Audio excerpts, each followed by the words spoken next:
It's me again, Robert Hale. I'm 78 now. I didn't think I'd be recording something like this. Not at this age.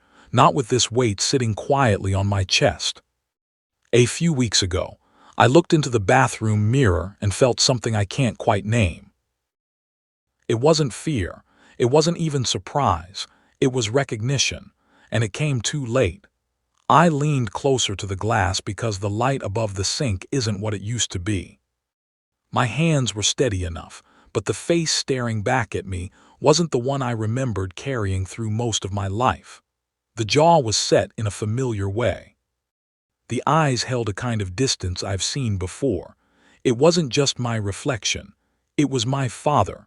For most of my life, I told myself I was nothing like him. My father was a man of routines. He worked. He came home. He sat in the same chair every evening, shoes placed neatly beside it. The television filled the room with noise, but he didn't. As a boy, I used to stand in the hallway and watch him. I can still see the back of his head from that angle, the soft glow of the screen outlining his shoulders. I waited for him to turn around. Sometimes he did. Most times he didn't. I don't remember him asking about my day. I don't remember him sitting on the edge of my bed at night.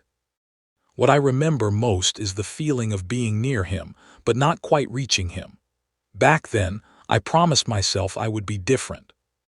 When my son was born, I held him carefully, almost afraid of how small he was. I remember whispering into his ear that I would be there. That I wouldn't let work or exhaustion build a wall between us. I meant it. I truly did. But life doesn't move in promises, it moves in days, long days. I worked hard, that's the truth. I believed providing was the same as loving. If the bills were paid and the roof didn't leak, I thought that counted for something. It does, but it's not everything. I missed his first school play because a client meeting ran late. I told myself there would be another one. There was. I missed that one too. One night I came home and found him asleep on the couch. He was still wearing a paper crown from some school event. It had slipped sideways on his head. The tape was peeling. My wife had left the program on the table, his name printed clearly in bold letters. I stood there longer than I should have, looking at it. He didn't wake up when I carried him to bed. Years passed like that, not dramatic, not cruel, just small absences stacking on top of each other. Our conversations grew shorter. How was school? Good. Everything okay? Yeah. I remember thinking that was normal. Boys don't talk much. I told myself that story because it was easier than asking why. When my father died, I was in my early 40s. The hospital room smelled sterile and final. I looked at his hands resting on the sheet. Rough hands. Hands that had fixed broken sinks and tightened loose hinges. I wanted to ask him questions. Why he stayed so quiet. If he ever felt something he didn't know how to say. But the machines were already silent. I went home and sat in my living room that night, in his chair. I didn't even realize I had chosen it. My son is grown now. He has a family of his own. We speak politely, carefully. There's kindness between us, but also space. A few months ago, he brought my granddaughter over. She ran through the house like it was new, like the walls hadn't heard decades of silence. She stopped in the living room and looked at me. "Grandpa," she asked, "why do you sit there all the time?" I laughed at first. Then I looked around. The chair was positioned the same way my father's had been.